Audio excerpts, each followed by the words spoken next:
Pour moi qui travaille avec des tout petits bébés, et en néonate, la question du sujet, heu, m'évoque tout de suite comment se constitue le sujet, d'un petit humain qui arrive dans notre monde. En néonate, évidemment, l'avantage que j'ai pour travailler cette question de la constitution du sujet, c'est que, je me retrouve avec des très petits bébés. C'est-à-dire, je me retrouve vraiment au départ, à l'origine de tout, puisque je suis là depuis la salle de naissance, et que ce sont des bébés, on pourrait même dire, qui non seulement sont petits, mais ils ont quelquefois moins 3 mois, moins 4 mois. Donc c'est plus que petit. Et qu'est-ce qui se passe pour eux? Comment est-ce qu'ils deviennent des sujets?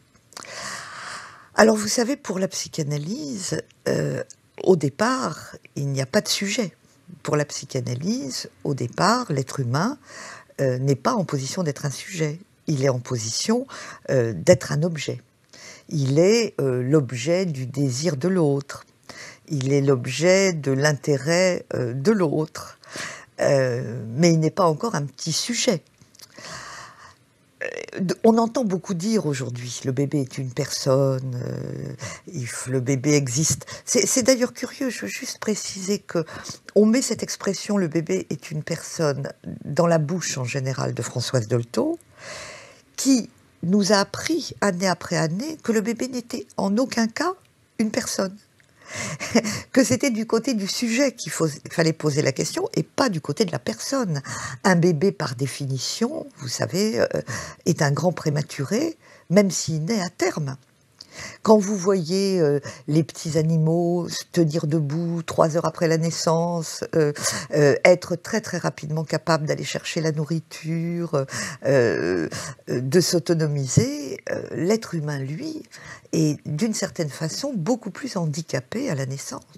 C'est-à-dire qu'un bébé qui vient à naître, posez-le là, laissez-le là, il meurt. Il est incapable de se nourrir seul, incapable de bouger même, véritablement, et pas parce qu'il peut pas marcher, mais parce qu'il est aussi, au moment de la naissance, quelque chose à quoi on ne pense jamais assez, écrasé d'un coup par la pesanteur, alors qu'il était en apesanteur dans le ventre de sa mère, et que donc la sensation d'être aérobie ne peut être que traumatique, effectivement. Là, on peut reprendre l'idée d'Otto Rank, et vous savez que Freud lui-même disait qu'il n'y avait, pour la psychanalyse, que 2 formes de traumatisme: le traumatisme de la naissance et le traumatisme de la découverte des sexes. Donc le traumatisme de la naissance est un vrai traumatisme de la vie. Et le bébé qui vient au monde n'existe pas. Enfin, c'est-à-dire que lui ne sait pas qu'il existe. Alors là, on peut repenser à cette expression formidable de Winnicott, qui a beaucoup travaillé, vous savez. Winnicott était pédiatre au départ et devenu psychanalyste, mais il a beaucoup travaillé sur la question des bébés, de la relation mère-bébé, de comment se fabrique un bébé, de ce qu'un bébé peut ressentir dans les tout premiers jours de la vie.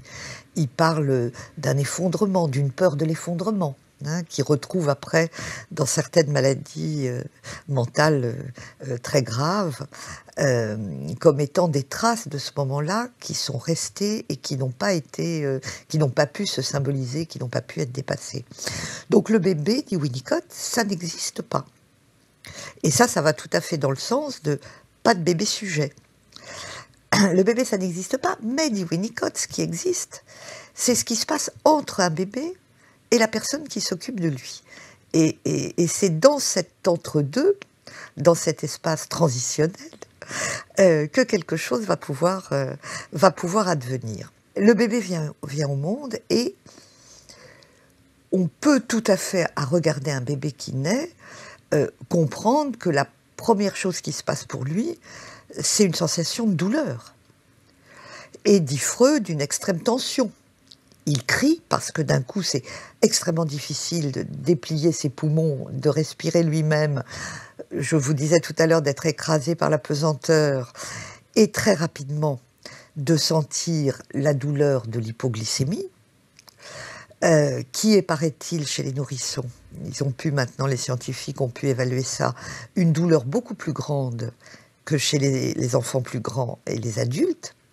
La faim, c'est une douleur épouvantable, et donc ça déclenche une tension interne, c'est ce dont Freud nous parle dans l'esquisse, une tension interne qui fait que pour décharger cette tension, il y a une décharge motrice, le bébé bouge, remue les bras, les jambes, et hurle.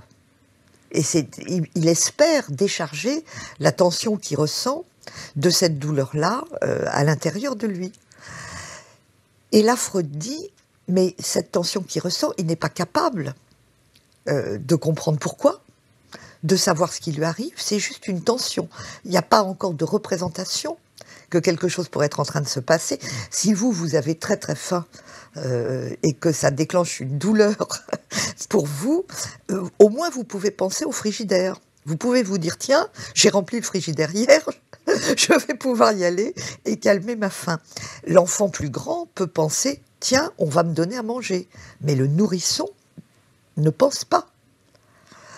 Ne pense pas jusqu'au moment, dit Freud, où ce que Freud appelle une personne secourable, ce qui est un très joli mot, où la personne secourable, qui sait ce qu'il en est, dit Freud, donc le savoir est du côté de cette personne-là, vient secourir le bébé. Et secourir le bébé, le plus souvent, c'est le prendre dans ses bras et lui donner à manger. Et là, le bébé voit que quand il est pris dans les bras, et qu'on lui donne cette chose étrange qu'il ne connaît pas et qu'il découvre pour la première fois, puisqu'in utero, il n'a pas besoin de se nourrir, eh bien la douleur s'apaise. Et il se rendort. Et puis la douleur reprend. Et là, une personne secourable revient. Et petit à petit, au fur et à mesure où elle revient, cette personne le touche, donne un contour à son corps. Il sent le corps qu'il a. Cette personne lui parle. Et c'est dans les mots que cette personne va adresser au bébé que petit à petit, très doucement, le bébé va se construire. C'est Alain Vanier nous dit ça depuis les années 90 à peu près, et moi j'ai monté le travail que je fais en réanimation néonatale vraiment autour de cette idée, c'est avec cette idée que je fais travailler l'équipe. Il dit pour qu'un bébé existe, il faut qu'il y ait de la supposition de sujet. C'est-à-dire que le sujet est dans l'autre. Le sujet, il est dans la mère, ou il est dans la personne qui s'occupe de l'enfant. Il n'est pas dans l'enfant. Le sujet, il est dans la personne qui vient et qui dit « Ah, mais tu es un garçon, tu es une fille, voilà comment tu t'appelles. Tu es beau, tu es grand, tu es fort, ah, tu es souriant, tu dois être content, ah, tu pleures, tu dois être triste, tu as sûrement faim, mon bébé. » Donc, en construisant comme ça ces représentations et en englobant le bébé avec ses mots et ses gestes dans une parole et dans un discours, eh bien le bébé rentre dans la chaîne signifiante, comme nous dirait Lacan, et devient un être humain. Donc vous voyez, c'est quelque chose qui va se construire dans ce temps-là, c'est-à-dire à partir de la présence de l'autre. Il n'y aura pas de sujet s'il n'y a pas cet autre qui s'adresse à l'enfant, qui est totalement disponible à lui et qui, de par les miracles de cette folie, parce que quand même Winnicott appelait ça une folie des mères, qui est la préoccupation maternelle primaire, c'est-à-dire, Freud disait, il faut être folle pour, à ce point-là, pouvoir comprendre ce que veut un bébé, pouvoir s'identifier à lui, pouvoir savoir exactement son bébé, ce qu'il attend de vous et les mots qu'on a besoin de lui dire. Les mots qu'on a besoin de lui dire, en plus, en motherise, vous savez, comme disent les Anglais, qui est cette langue particulière que nous, en France, on appelle le mamanais, qui est cette façon étrange de s'adresser à un bébé, spontanément, « Oh, il est mignon le bébé, ou comme il est beau !» qui est quelque chose avec des intonations, avec une intention qu'on n'a jamais quand on parle à quelqu'un dans la vie ordinaire. Ou alors c'est qu'on a une relation particulière avec cette personne-là. Si vous parlez en mamanais encore à votre fils de 40 ans, c'est compliqué, mais ça arrive. quelquefois: «Oh bah, mon pauvre chéri, tu as des problèmes au travail». Vous voyez, il y a une intonation particulière dont le bébé est extrêmement friand et dans laquelle lui se retrouve parce qu'il y capte quelque chose de la jouissance qu'il déclenche chez vous. Or, c'est ça qu'il est le bébé dans un premier temps. Dans un premier temps, il est objet de la jouissance de l'autre. Il n'est pas sujet. Ça n'est que quand il va découvrir petit à petit qu'il existe, que l'autre existe, et vous savez que c'est assez compliqué. On a des tas de descriptions de psychologie développementale où on voit bien que le bébé, il attrape son pied comme si son pied venait de l'extérieur.